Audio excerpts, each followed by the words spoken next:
আসসালামু আলাইকুম প্রিয় স্বপ্নবাস ভর্তি যোদ্ধারা। জগন্নাথ বিশ্ববিদ্যালয়ের সি ইউনিটে তোমরা যারা ভর্তি পরীক্ষা দেবে অবশ্যই তোমাদের সি ইউনিটের প্রশ্ন প্যাটার্ন সম্পর্কে ধারণা রাখতে হবে, কিভাবে কোথায় থেকে প্রশ্ন আসে এবং কিভাবে সেগুলো সলভ করা যায় সেগুলো তোমাদের ধারণা রাখতে হবে।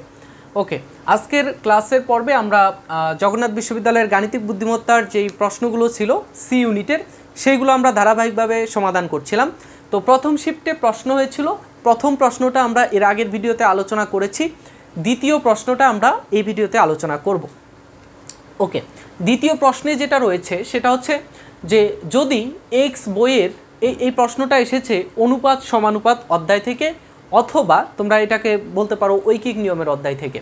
সো যদিও ঐকিক নিয়মে আমরা এটা সমাধান করব না, সমানুপাত অনুপাতের যে অধ্যায়টা রয়েছে সেইখান থেকেই কিন্তু এই প্রশ্নটা এসেছে। দেখো, যদি এক্স বইয়ের গড় দাম 5 টাকা হয়, ওয়াই বইয়ের গড় দাম 8 টাকা হয়, তাহলে প্রতি বইয়ের গড় দাম কত? প্রশ্নটা শুনতে খুবই সহজ লাগে, কিন্তু সমাধান করতে গেলে অনেকের হিমশিম খেতে হয়। আর পরীক্ষার হলে এটা যদি হয় তাহলে তো বিষয়টা পুরোটাই ভিন্ন। আচ্ছা, এটা কিভাবে আমরা সমাধান করব? দেখো, এটা কিন্তু এমসিকিউ প্রশ্নে এসেছে, মানে চিন্তা করছো জগন্নাথ বিশ্ববিদ্যালয়ে এই প্রশ্নটা রিটেনে আসার কথা, যেহেতু একটা সিরিয়াস প্রশ্ন, সেটা আসবে রিটেন করে তুমি সলভ করবা, কিন্তু এটা দিয়ে দিয়েছি এমসিকিউর মধ্যে, অর্থাৎ এটার জন্য আলাদাভাবে তোমাকে রিটেন আগে লিখতে হবে, কোশ্চেনের মধ্যে তোমাকে লিখতে হবে প্রশ্নপত্রে। সো এটা যদি রিটেনে দিয়ে দেয় তাহলে তো তুমি অ্যান্সার শিটে এটা লিখতে পারো। আচ্ছা দেখো, বলা হয়েছে এক্স বইয়ের গড় দাম হচ্ছে 5 টাকা, এক্স বইয়ের গড় দাম 5 টাকা, ওয়াই বইয়ের গড় দাম 8 টাকা। এই জিনিসটা নিয়ে আমরা একটু খেলবো। দেখো 8y টাকা। ওকে, এক্স বইয়ের দাম হচ্ছে 5x টাকা, ওয়াই বইয়ের দাম হচ্ছে কত? 8y টাকা। ওকে, এখন এখানে আসো যে যদি, আচ্ছা আমরা একটা বিষয় ধরি যে 5টি বইয়ের দাম যদি 20 টাকা হয়, 8টা বইয়ের দাম যদি 30 টাকা হয়, তাহলে 5টা আর 8টা দুইটা যোগ করে আমরা কত পাবো? তাহলে আমাদের যে মূল্যগুলো থাকবে সেই মূল্যগুলো আমরা যোগ করে দেব না? যে 20 টাকা এবং 30 টাকা যোগ করলে 50 টাকা, তাহলে 8 আর 5 13টা বইয়ের দাম 50 টাকা। ঠিক আছে, তখন আমরা গড় মানটা বা গড় দামটা বের করব কিভাবে? গড় দামটা বের করব কিভাবে? গড় দাম বের করব হচ্ছে তোমার ওই 13টা বইয়ের দাম 50-এর সাথে গড় করব, অর্থাৎ 50 টাকার থেকে 13টা বই ভাগ করে দিব, তাহলে আমরা গড় দাম প্রত্যেকটা বইয়ের আলাদা আলাদা দাম আমরা পেয়ে যাব। ঠিক আছে, আচ্ছা দেখো এখানে সেম বিষয়টা এসেছে। এখানে এক্স বইয়ের দাম হচ্ছে 5x টাকা, এটা ধরলাম।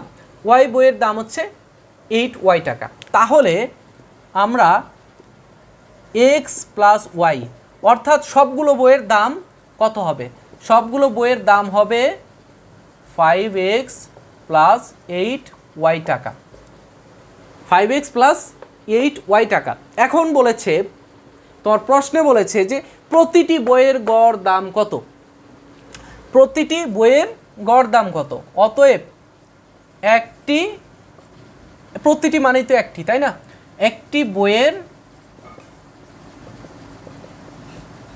গড় দাম কত হবে? একটি বইয়ের, যে কোনো একটি বইয়ের গড় দাম হবে হচ্ছে তোমার এই মোট যে বইয়ের দাম সেটা এবং বইয়ের পরিমাণ ভাগ করে দেবো। গড় বের করার নিয়ম তো তোমরা সকলেই জানো, যে পরিমাণ মূল্য ভাগ হচ্ছে যেই পরিমাণটা আছে সেটা। তো আমাদের অপশনে কিন্তু এই মানটা ছিল, এটা হবে আমাদের অ্যান্সার। ঠিক আছে, এটা হবে আমাদের অ্যান্সার। তোমাদের এই অঙ্কটা যদি, এই প্রশ্নটা যদি তুমি খুব ভালোভাবে বুঝতে পারো, অর্থাৎ খুব শার্প মাইন্ডের হতে হবে এবং পরীক্ষার হলে টেনশন করা যাবে না। এবং এই গাণিতিক বুদ্ধিমত্তাটা নেয় এই জন্যই স্যারেরা, যে তুমি কতটুকু এই প্রশ্নগুলো ফেস করতে পারো।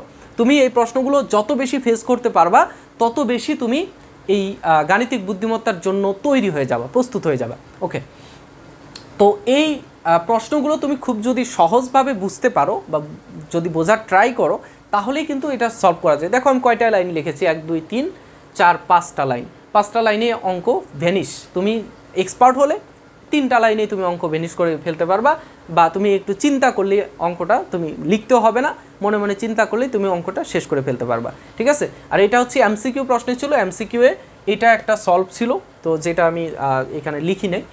আচ্ছা, তো এই প্রশ্নগুলো তুমি যদি অনুশীলন করো, এই ধরনের প্রশ্ন প্র্যাকটিস করো, চর্চা করো, তাহলে কিন্তু পরীক্ষার হলে তুমি এই প্রশ্নগুলো পাবে, সাথে সাথে সলভ করে দেবে। তো এই চর্চা এবং শেখা এবং বোঝার জন্য আমাদের একটা কোর্সে আমরা ভর্তি করাচ্ছি শিক্ষার্থীদের, যারা জগন্নাথ বিশ্ববিদ্যালয়ের সি এবং ডি ইউনিটে ভর্তি পরীক্ষা দিতে চায়, তারা আমাদের এই কোর্সে এনরোল করতে পারবে। ঠিক আছে, আমাদের কোর্সের ফি খুবই কম জগন্নাথ বিশ্ববিদ্যালয়ের সি এবং ডি ইউনিটের জন্য। এই নাম্বারে হোয়াটসঅ্যাপ রয়েছে, তোমরা এই নাম্বারে যোগাযোগ করলেই আমাদের কোর্সে এনরোল করতে পারবে, কোর্সে ভর্তি হয়ে যেতে পারবে। ঠিক আছে, আমরা এই কোর্সের ফি একেবারেই কম রেখেছি, তোমরা এই নাম্বারে হোয়াটসঅ্যাপ করো।